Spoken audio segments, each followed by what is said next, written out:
Traci Braxton apparently left her legacy to her son over her husband, and this created a rift between Kevin Sr. and Kevin Jr. Now, I've been thinking, and it's only a couple reasons as to why you would leave everything to your son over your husband. Let's get into it. It ain't nothing to it, but to do it. Today we're talking about how this family's grand plan to control Tracy's estate completely and utterly backfired on them. And I'm talking backfired spectacularly, folks. When I tell you this plan was so ridiculous, so poorly thought out, it's like watching a group of toddlers try to orchestrate a bank heist. There's crayons involved, juice boxes everywhere, and nobody thought about the getaway car. That's the level of planning we're dealing with here. And at the center of all this mess, Towanda. Now, let me tell you about Towanda and her brilliant financial decision-making skills, because this is where it gets real interesting. On April 19th, 2019, Towanda filed for Chapter 7 bankruptcy. I can understand that no one really wants to talk to little Kevin's father because there was a pretty public rift between our side of the family and him right after Tracy passed. Chapter 7, people. That's the I give up, take everything bankruptcy. Now, when she filed this paperwork, she claimed she had about $277,000 in assets. Sounds pretty good, right? Wrong, because she owed $547,000. Let that sink in for a second. She's almost $500,000 in the hole. But wait, it gets better. Her monthly income was sitting at about $4,692. Okay, not terrible, but her monthly expenses? Nearly $6,000. So every single month she's spending more than she's making. Every single month. Do the math on that one. How long can you keep that up before everything comes crashing down? And when she filed this bankruptcy, how much money did she have in the bank? Take a guess. Come on, guess. $150. It's about to be cut off because I took my credit card off because I found out that Towanda has been using my credit card to pay her phone bill. Meanwhile, her landlord was suing her for $76,000 in unpaid rent. $76,000. How do you even rack up that much in unpaid rent? How many months is that? This woman was living so far above her means she couldn't even see her means anymore. Her means were just a tiny speck in the distance. And you know what happened? The bankruptcy got dismissed. Thrown out. Why? Because she lied on the paperwork. She couldn't even file bankruptcy correctly. Think about that level of planning for a second. So after her bankruptcy falls apart, after her finances are completely in shambles, who does Towanda turn to for support? Sean Hall. Oh yes, Sean Hall enters the picture like some kind of twisted blessing. Now the family hated Sean. I mean, despised this man, especially when it came to his relationship with Brooke. Number one, maybe your husband was bad with money and you figure in order to make your legacy go further, let me just leave it in the hands of somebody that is not going to be in danger with, okay? Number two, perhaps there's a facet of y'all marriage that's untold, and Tracy leaving everything to Kevin Jr. is get back for whatever you done did to that lady during her life.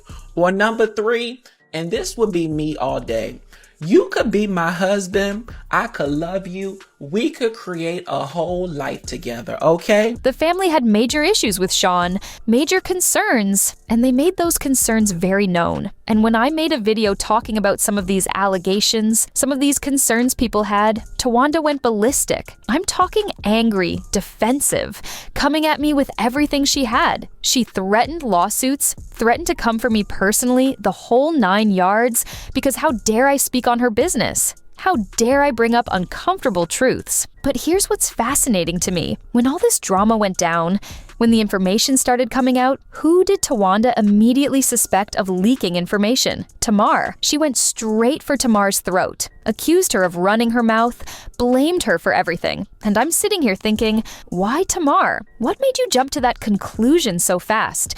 What's the history there that made Tamar your first suspect? And during all this time, Sean was over there scrubbing his social media, deleting posts, cleaning up his accounts, trying to erase his digital footprint. Real subtle, Sean. Real subtle. You live because I put down your down payment. And you sure did. Thank you so much for that. Thank you so much for the Give me my money back. That was No, I'm Mr. Guy. Yes, it was. But it don't hear. But back to Towanda and her motivations, because this is where the real story begins. When Tracy got sick, Towanda saw an opportunity. And I know how that sounds. I know how harsh that is. But hear me out. Towanda was broke, bankrupt, desperate for money, And suddenly she's looking at Tracy's estate, Tracy's image, Tracy's licensing deals, and she's thinking, if I could just control all of that, I could make some serious money. But there was a problem. A big problem.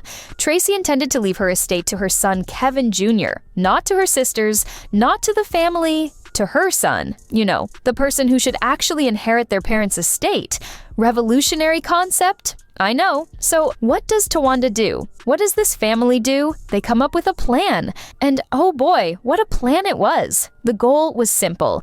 Gain control of Tracy's money and gain influence over Kevin Jr. 2 birds, 1 stone. Control the money, control the kid, everyone wins. Well, everyone except Kevin Jr., but who cares about him, right? Step 1 of this brilliant plan, vilify Kevin Sr. Destroy that man's reputation. Paint him as money-hungry, greedy, only in it for the cash. Call him unfaithful. Say he was a terrible husband. Make him look unworthy of anything connected to Tracy's legacy. Turn public opinion against him so hard that nobody would support him having any say in the estate. And they went hard with this narrative. They put it out there that Kevin Sr. was going against Tracy's wishes, that he was trying to steal from his own son, that he didn't care about Tracy's legacy, only about getting paid. They painted him as the villain in every possible way. Step 2, get to Kevin Jr. And this is the really sinister part. The plan was to whisper in his ear, plant seeds of doubt about his father. Your dad doesn't really care about you. Your dad just wants the money. Your dad went against your mother's wishes. Constantly, slowly manipulate this grieving young man into questioning everything about his father. And let's be real, Kevin Jr. was vulnerable. He just lost his mother. He was grieving. He was lost. And allegedly, he was struggling with substance issues. This kid was at his lowest point, and they saw that as the perfect opportunity to swoop in and gain control over his decisions. Think about how calculated that is. You have a young man who just lost his mother. He's vulnerable, he's hurting, he's probably not thinking clearly because how could he be? And instead of supporting him, instead of helping him heal, the alleged plan was to use that vulnerability to manipulate him into making decisions that benefit them financially. And the funeral? Oh, the funeral. You notice how the family didn't show up? How they avoided Tracy's funeral? That wasn't an accident. That was part of the narrative they were building. They were promoting this whole ideology that Kevin Sr. was such a villain, had betrayed Tracy so badly that they couldn't even attend her funeral. They were so hurt by what Kevin did, they had to stay away. It was all designed to create this public perception that Kevin Sr. was the bad guy, that he went against Tracy's wishes, that he was trying to steal from his own son. Every move was calculated to make him look terrible, while positioning themselves as the ones who truly cared about Tracy's legacy. And the question I keep asking myself is, was Mama Evelyn in on this? Did she know what was happening? Was she part of the plan? Or was she being manipulated too? Because at some point, you have to wonder how much of this she was aware of, and how much of this she actively participated in. But here's where everything falls apart. Here's where their toddler-level planning completely unravels. Tracy's attorney had recorded video messages, multiple videos of Tracy explicitly detailing her true wishes, her real intentions for her estate, for her son, for everything. And the family had no idea these videos existed. Think about that. Tracy was smart enough, aware enough to protect herself and her son by creating actual video evidence of what she wanted. She sat down with her attorney and made sure that her true wishes would be known, that they couldn't be twisted or reinterpreted or lied about.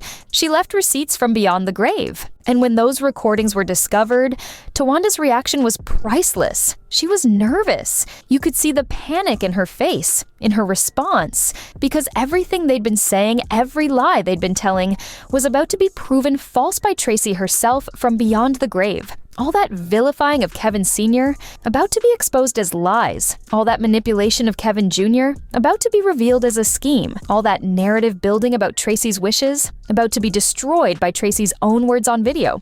This is the same Towanda, by the way, who kicked Tracy out of the group before. The same Towanda who, along with Trina, made the decision to remove Tracy from the very group she helped build. And when people questioned that, the family said, "Oh, Tracy gave us permission. Tracy was okay with it." Really? Tracy was okay with being kicked out of her own group? That's what we're going with? This is also the same Towanda who once accused her own mother of stealing from her own mother. So, excuse me if I'm a little skeptical about her version of events when it comes to Tracy's wishes. The pattern is there, people. The history speaks for itself. Someone who files bankruptcy because they lied on the paperwork, who lives so far above their means they owe their landlord $76,000, who turns to questionable people for support when they're desperate, who has a history of family conflict and accusations. This is who we're supposed to believe had Tracy's best interest at heart. Let's walk through the timeline again because it's important. Tracy gets sick, Towanda is broke, bankrupt, desperate. Tracy makes it clear her estate goes to Kevin Jr. Towanda and the family allegedly see an opportunity. They devise a plan to vilify Kevin Sr. and manipulate Kevin Jr. They skip Tracy's funeral to build their narrative. They spread rumors and lies about Kevin Sr.'s intentions. But what they didn't account for was Tracy being smart enough to document everything. They didn't account for video recordings that would prove them wrong.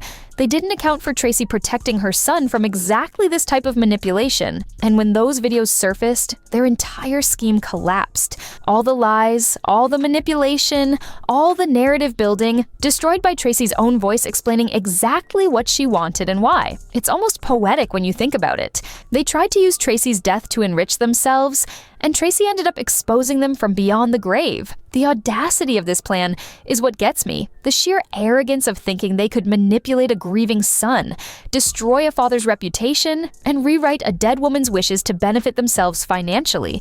And they almost got away with it. If Tracy hadn't been smart enough to create those video recordings, who knows what would have happened? Kevin Jr. might have been successfully turned against his father. The estate might have ended up controlled by people Tracy never intended to have it. Kevin Sr.'s reputation might have been permanently destroyed, all because some family members saw dollar signs where they should have seen grief and loss, and the need to support a young man who just lost his mother. And here's what really bothers me about all of this. Kevin Jr. was collateral damage in their scheme. A grieving son became a pawn in their financial game. Instead of being surrounded by family who wanted to help him heal, he was allegedly being manipulated by family who wanted to control his inheritance. That's not just wrong, that's evil. This wasn't just family drama. This was a deliberate attempt to control an estate, manipulate a grieving son, and rewrite history to benefit certain people financially. And it backfired spectacularly because Tracy was smarter than they gave her credit for. She saw this coming. She protected her son, and she made sure her true wishes would be known no matter what lies were told after she was gone. The whole situation reveals something darker about family dynamics and what people will do when money is involved. It shows how grief and vulnerability can be exploited. It shows how narratives can be built and reputations can be destroyed with lies. And it shows how important it is to protect yourself and your wishes legally, especially when you know your family might not have your best interests at heart. Tracy knew her family. She knew what they were capable of. And she took steps to protect her son from exactly what they tried to do. That's not paranoia, that's wisdom. That's a mother protecting her child even after death. So, let me ask you because I want to know what you think. Do you agree with me? Do you think this was a calculated plan to get control of Tracy's money? Do you think they saw a vulnerable situation and tried to exploit it? Or am I reading too much into this? Drop your thoughts in the comments below. Let me know if you think I'm onto something, or if you think there's another explanation for all of this. Because the way I see it, this wasn't just family drama. This was a deliberate attempt to control an estate, manipulate a grieving son, and rewrite history to benefit certain people financially. And it backfired spectacularly. We'll pick this up in part 2 where things get even more interesting. Trust me, you're not going to want to miss it.